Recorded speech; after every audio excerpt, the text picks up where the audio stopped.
I might as well get to it. Ladies and gentlemen, you have now come to the right place. It's time for the late night snack. That's where the drums kick in, because we're serious and we're ready to podcast. You're professionals. We can create a perfect world in our heads. Welcome back to the late night snack, ladies and gentlemen. I'm your host, Maddie Sebestyen. This is episode 18, 17, and you'll notice that Dawson is not with me today. He is really busy this week, and so we decided we'd do a little girl talk episode. So everyone welcome my former roommate and best friend, Sydney Behar.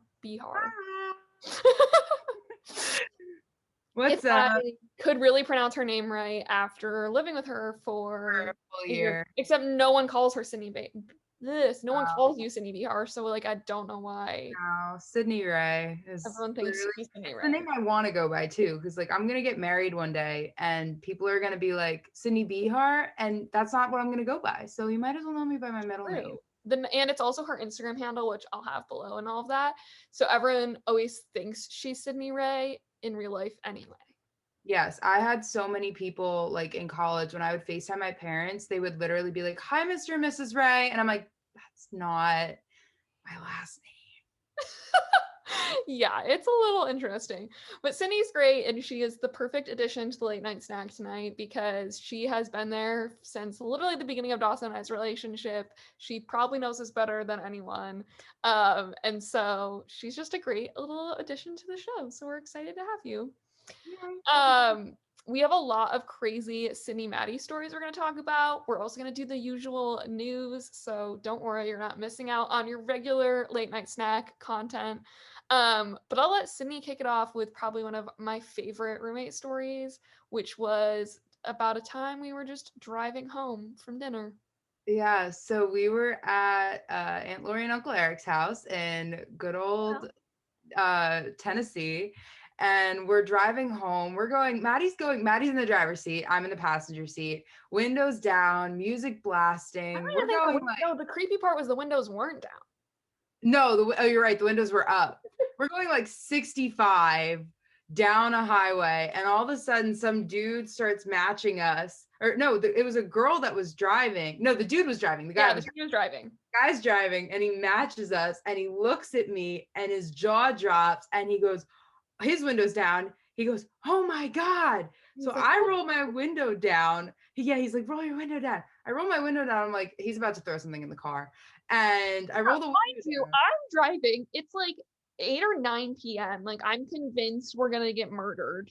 This guy's going to pull out a gun or something. I have no idea what's going on. Sydney's like, "There's a boy. I'm rolling down the window." I'm like, "What?" So I roll down the window, and this guy goes, well, I don't exactly remember what he said, but he said something like, or something. No, he's like, "Oh my God, do you know what you did?" And I go, "What did I thought Maddie swerved." I was like, "What did we do?" He goes, "You're beautiful. Can I get your Snapchat?" Meanwhile, there's a girl in his passenger seat. Yeah. And Maddie and I are like, "Who's that? And is she your girlfriend? And what's going on?" So I'm yelling. So Maddie and him match each other's speed for another minute while I'm difficult. I'm struggling for Sydney to get this boy's contact information. And I'm like, what am I doing? What does my life come to? Oh my gosh, I'm screaming my Snapchat handle. No, you were holding this thing up to the window, weren't you? I tried that at first, but he couldn't get it because we were too far apart. And he was crying. So I go, SydRay.03. That's my Snapchat. I don't care. SydRay.03. And he gets it, adds me. And the best part about it is that we drive away. It's just a story, really funny story. We're laughing. We're calling tell them a story. He starts Snapchatting me, and he's on an Android. It's 6 pixels, and I'm like, he's gonna hunt us down and murder you. I'm like, murder. Oh yeah. He's asking me to come to Broadway at midnight, and he just seemed like a very skeevy, going to murder me type of person. Yeah, it was scary. So the next morning he was blocked, and that was it. No, wait, you didn't even tell the best part of the story, which is not only was he skeevy and kind of weird, but you're like, "What's going on with your phone?" And And oh gosh, okay, wait, you tell this part because And I he's like, forget. I don't remember exactly. I wish we would have recorded this right after it happened because it was so funny. And we talked about it right away. We were like, we have to talk about this on the podcast. We actually might have. If I don't remember, I think we might have. Maybe. I don't Um, know. but anyway, he was like, I'm on a burner phone. And we were like, oh, Oh yeah, you're doing drugs or something. And yeah. then he was like, no, like my phone just died. Like my old phone broke. So I'm just waiting for my new one. So like, sorry, this sucks. Anyway, it was just all I around didn't weird. trust it Apparently, because then the photos remained like that for weeks, and I was like, how long does it take to like get your phone fixed? and So the girl apparently was like his like best friend or something. And I was like, you know, that girl's like heartbroken that he just tried to get Sydney. But Sydney picks up men wherever she goes. I mean that in the kindest way. They just are drawn to her. I joked that for her birthday, I was gonna get her this stamp on TikTok that I saw on TikTok that like yeah, had her contact information. She could just go around and like stamp people, which would have come really in handy when we went to Topgolf with my dad right before COVID. so another Sydney story. I've only done this twice in my entire life where I have flirted with a waiter or like a server and then given my number out. And the first time I ever did this, I probably should have stopped after the first time, but the first time I ever did this was at Topgolf with Maddie and Maddie's dad, who will never let me live this He down. loves this story. But the waiter was okay, like Maddie can attest, everyone can attest. The waiter was 100% flirting with me. 100%. Like came over to our table all the time, like was flirting with me while we were setting up like our orders and while I was golfing, like he hit a few tees. We were like having a good time. So I thought, okay, he's into it. Yeah. So I left my number on the back of my receipt or like my napkin, and I gave it to him on my way out. And he texted me My like, dad, first off, immediately turns to me and is like, did Sydney just give that guy her number? Because he knew, like, he'd seen him flirting with her all night, and he was like, what is going on? And I'm a very extroverted person. well, we both are. So for me, it was like no big deal. Kelly- But I got a text from him about like an hour after we left, and he turns out he was texting me, and I was like, so like, how old are you? And he was 17 and I was 20. And that's not even the worst And then you part. were like, who's that girl in your profile picture? That's my girlfriend. I was like, what? Why would you text me?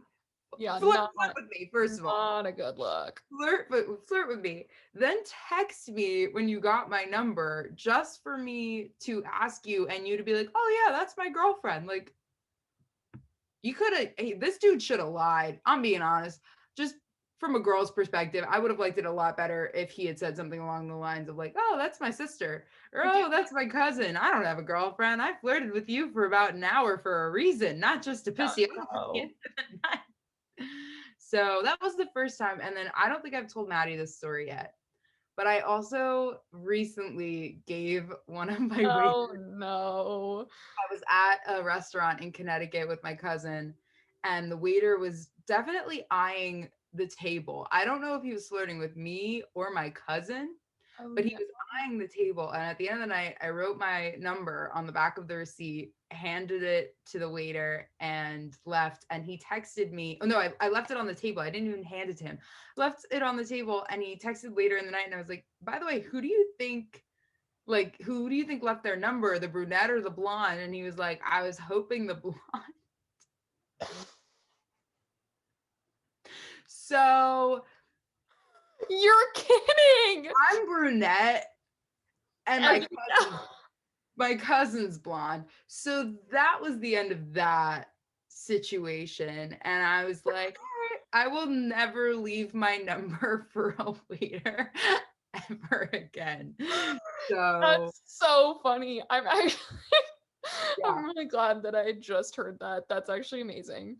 yeah. It was- and she has a boyfriend, so I couldn't even set him up with her. I was like, oh, like well. tough luck. You should just been Yeah. like, oh well, it's me.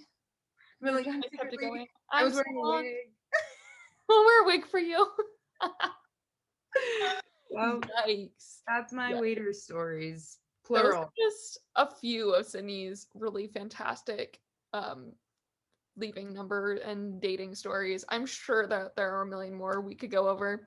But we have a little bit of an update. Sydney is not very in on this, though as a future lawyer, she might have something to say. Today, update, big news in the Free Britney world. Britney Spears had her hearing to remove her father as a conservator as part of her conservatorship today. I don't think anything's happened yet, but it was basically the first time that she's like publicly been like, I don't want this conservatorship. So that's all we really have to say. But for those people who are keeping up with Free Britney and all of that, this could mean big things, because I think the first step is getting her dad off of it and then like removing it completely. So we will see. But back to Sydney and I's roommate days. We love movies that make us cry. It's really bad for us. Sydney was literally here visiting last week. Sydney's from New York. We never even touched on that. Yeah. She graduated a year early. She's going to be going to law school in the fall. She's a big law school girly. But she was here visiting, and even when she was visiting, we had to watch a movie that just made us bawl our eyes out. I think it was the first time I ever like cried in a movie in front of Dawson. I'm pretty sure he's scarred for life. But I opened the door. Spencer was coming to pick me up, and we had like 10 minutes left. And of course, like the last 10 minutes are always the most sad, and we were just bawling our eyes out. And at one point, you and I started hysterically laughing just because of how stupid it is that we're like so emotional. And I like barely know Spencer, so I was like, hi, nice to meet you again. Like, this movie's so sad. He's never seen me cry. I opened the door, I'm bawling. He looked at me like, what is going on in there? I was like, it's a really sad movie. Oh, Yeah, so it was the movie Two Hearts yeah. on Netflix. No, I don't know. Like, looking back now that I'm not bawling my eyes out emotional, I don't feel like it was the best quality film I ever Not watched. at all. But it did elicit an emotional response for both of us. So, you know, if you're looking to just cry it out, I would recommend. But honestly, if you're looking to cry it out, watch Clouds, because that's the first one we tried. That movie, well done, great music, and will make you bawl your eyes out the entire movie. Great story, great acting. Clouds above Two Hearts, like Every day. 100%. Yeah. But we went through an entire box of tissues during Clouds, and we went through maybe like a couple during Two Hearts, but Clouds we were and then like afterwards, Dawson was like gone for the weekend. So it was like just you and I at home, and we were like, we're just gonna watch this movie. And I like have a hard time watching movies sometimes. Like my attention span is just not there for it. Okay. But afterwards, we sat there for like an hour, like poring over this guy's like Instagram and like his girlfriend and like all of the real life people, and we were just like destroyed. Like, Oh yeah. oh, it would not be a girl talk episode of the Late Night Snack if we didn't talk about crying over sad movies. It really I'm wouldn't. trying to think, were there any other movies? I tried to get you to watch like a few others, and after Clouds, you hated me for like a solid month. She was like, we're gonna love this movie. And you're like, absolutely not. I'm not watching another crying movie with you. No, and sometimes Sydney, I love her to death. Sometimes you have terrible taste in TV shows and movies. Oh. Like, I walk into the apartment after work one day and she's watching this show. I believe it's called Southern Comfort. Am I right? Country Comfort with Catherine Country McPhee. Comfort. Oh my gosh. I love Catherine McPhee. We both do. I love her. This show might be the worst thing I've ever witnessed in my entire life. Dawson said it was like Von Trapp Family 2.0. Yeah, it's like if the Von Trapp family was like in Nashville and like singing country music. Yeah. It's like, I loved living here. I really do. I think it's fantastic. But most TV shows based around this city are not ones I enjoy. No. My former roommate tried to get me to watch Nashville, the TV show. Hated it. I just couldn't get into it. It wasn't really my thing. I think like living here ruins like the like mystification of Nashville. Yes. But I have to tell you, there is a new there's a new Netflix show that I read about today, which is why I even brought this up, because I think that your terrible taste in Netflix shows would love this. Oh, I gotta write it down. What's I it think called? you should go on it. You know the show The Masked Singer? Yes. I think it's the dumbest thing of all time. But Okay.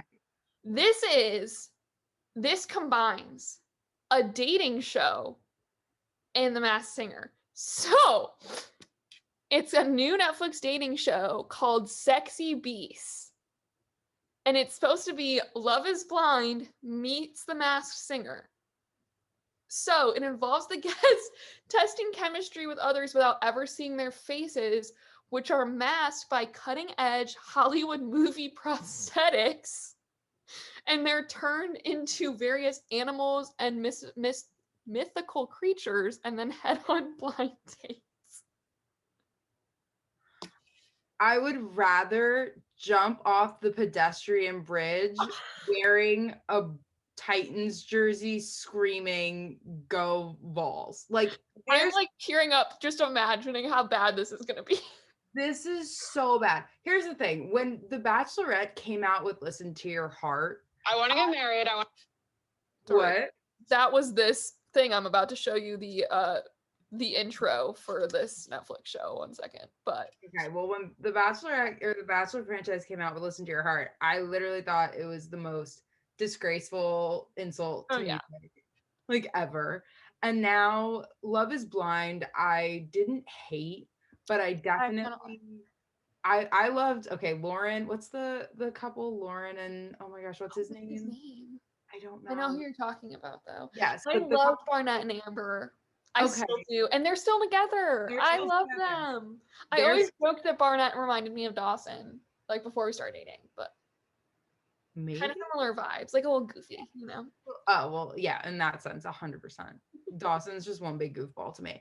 But yeah, I loved Love is Blind like more than Listen to Your Heart, but it's just so like, why can't we just go back to normal There's dating? so many. What was like that one on Netflix? There was Too Hot to Handle. What was that other one that was like the technology one? I never watched it. The Circle? Maybe, yeah, that. But that wasn't dating, was it? That was just social media. Like no, the other technology one. Okay, well, there was Love Island. There was Too Hot. I'm never gonna Love Island. There's a new celebrity dating games one that like apparently matches celebrities up with each other. Oh, that could be interesting. Like, don't get me wrong, I love a good dating show. I've talked about my love of Temptation Island on the podcast. I've made Sydney watch Temptation Island. Like, I'm not here for quality, but let me just show you this Sexy Beasts thing real quick because I just really think quality. You have to see it. Okay. I want to get married. I want to have babies before I'm like 26. Do you have health insurance? Welcome to the strangest blind date ever. Hey, how you doing? Damn, how you doing? Could you fall in love with someone based on personality alone? What is your ideal woman? Personality for me is everything. I've seen enough. I've seen enough. Why don't you just put a paper bag over their head? Like, what's the... I feel like it's like in Halloween Town. You know, which I love, but like when you get into Halloween Town, they're all like wearing like crazy. I wouldn't be able to like, I mean, I genuinely don't think I would be able to sit there with that person and have a legitimate conversation without being like, your nose looks like Squidward. I just don't get the point. Like, was Love is Blind not enough? Like, we could just do that. Like, it's the same concept. You're not seeing the person. But like, I don't get the point of this other than to just be like absurd and ridiculous. Like, is this a prank? Like, it's not April Fool's, but like, it feels like a prank. It feels like some really, really drunk person saw Halloween Town and was like, imagine that's all you see in the dating life. Which creature are you gonna pick to marry? I'm gonna put a couple of these pictures on the Instagram, I guess, tomorrow when this launches, and like we can vote on like what everyone's favorite prosthetic costume is, because some of these are just absurd. And just imagine the amount of time it took for them to get made up like this every day to like go on these dates. Like, do you think they changed? Or do you think that, like, you're one character the whole time? I would get confused if they changed, first of all. And second of all, looking at one of the guys who had like a Chewbacca mask on, I couldn't help but think, do you get to pick what your animal? Like, because that says so much about the It person. really does. Or like, do you think you just come to set and they're like, today You're gonna you're look a like Chewbacca. dolphin. Yeah, you're a dolphin. You're gonna look like a degraded tiger. Like what? Here you go. Like, oh my gosh. I just want to know what person like read the casting description for this show and was like, oh, this is the one I want to be on. I don't know. The only other thing I could think of is like someone really somewhere said, I have a love of Halloween Town and I'm going to make that like I love Halloween Town. It is one of my favorite movies, but I do not love it like that. It's also can't imagine the torture, because I'm thinking of like when Jim Carrey did The Grinch, and he said that it was like torture to get all the makeup and prosthetics and all that. Like imagine on and off. Enjoy a date and you're just like trying to scratch your face 24. I have so many questions too. Like, what happens after? So is it like Love is Blind, where like you decide to be with someone and then you get to like go to an island and like be with them and like take off the mask? Do they get to like peel it off really dramatic? No, you have to have babies with that thing on. You have to get married with that thing on. Could you imagine? And today we joined Chewbacca and the dolphin in holy matrimony. Literally, it's so bad. It's so bad. Netflix, I love you. I love a lot of what you do. I have a lot of questions. Am I saying I'm not going to watch one episode? No, because I probably will, but knowing you'll watch the entire season and tell me like, this episode was worth it. This episode wasn't. Okay, there's really only one way to end an episode of the Late Night Snack. You should be familiar by now. There's a certain category of news story that we love on this show. If it's the Florida man. Yeah, Florida man. So this week's Florida man story, let me find it. Florida man allegedly pulls a gun on a Starbucks employee over a botched order, but not just any employee. When a Florida man allegedly pulled a gun at a Starbucks drive-thru, irate over a botched order, he unwittingly brandished the firearm at the local police chief's daughter, who was working the counter. Yeah. Only in Florida. Only in Florida. Let's see. Is it gonna tell me what his bond is? That's always the most interesting. If I'm the daughter, I think I would just start laughing in his face. Like if the gun was pulled on me, I would be like, you're dead. That's the next question. The next question is, what is your most crazy retail or food service story? But first, this might be an all-time high on the Late Night Snack. His bond is $10,000, which for Florida is a lot. Oh my gosh. That dad said, hey, you caused my daughter trauma. Try me. Try me again. Next time you think about pulling a gun on a barista, think again. Think again. $10,000 bail. So yeah, that's a new one for us. But yeah, I worked retail my freshman year of college. And I've worked in like manual labor service before that because I worked cleaning boats. So I have a couple stories, but I'm curious. I know you worked in the city. So yeah, I worked in the city for a year, but my scary story was when I worked in Roosevelt Field Mall. Yeah. And oh my gosh, it was December. I will never forget this date. December 21st, 2017. And I am 17 years old. I've been there for about a year and a half now. It was in PacSun in Roosevelt Field Mall, and it's Christmas, so it's kind of like really, really busy. And I'm in the downstairs, so the food court's literally right above where I worked. And all of a sudden, I'm just working the cashier, working the register, and we see people sprinting down in front of the store, running into the store, sprinting. And I'm like freaking out. I'm thinking people are coming in to rob the place. Like, what's going on? They go, gunshots went off in the food court. Everybody to the back room. Everybody's sprinting. I had to lock the door. And apparently all it was someone got up and their chair skidded and it sounded like a gunshot. But it was the scariest moment of my life. I thought there was a bomb in the mall. I thought that we were all gonna die. My first thought though was like, everyone's in the back room, not just employees, but like 50 customers. they're just stuffing stuff in their shirt at this point. Like we're totally gonna. I'm gonna have to get like we have nothing to lose. Like I'm losing my job. I tried to keep everybody safe and it backfired. I'm so sorry, but that was my scariest. Yeah, that was my worst story. That's crazy. I don't really have any super scary ones. I know my dad has a couple good ones. He worked in a liquor store, I believe, in high school. Oh yeah. Because his friend's dad owns a liquor store. And this is like back in like the late 60s. And they got held up at gunpoint one time, like in the liquor store. My dad was like 16 years old, and he was like, and he said they hid behind like, you know, like the like what is that called? Like where you like the drinks, like the coolers, you know? And you can like hide behind the racks and like see. And he said they like literally just like watched through that and just watched them like take a bunch of stuff. Oh, so I don't have any really good stories, but there's that. The only like weird, I worked in the mall, in one of the malls here, a mall here that doesn't have a food court, which is like never work in a mall that doesn't have a food court. Oh It's, yeah. like, should be the number one rule because getting food was like terrible. And usually if you work in the mall, you get like a discount on food. 20% off. Except there was like no food in the mall, so it kind of sucked. But yeah, one time a lady walked in and she was like, "Are you from Michigan?" And I was like, and she was like, "I could tell because of your accent."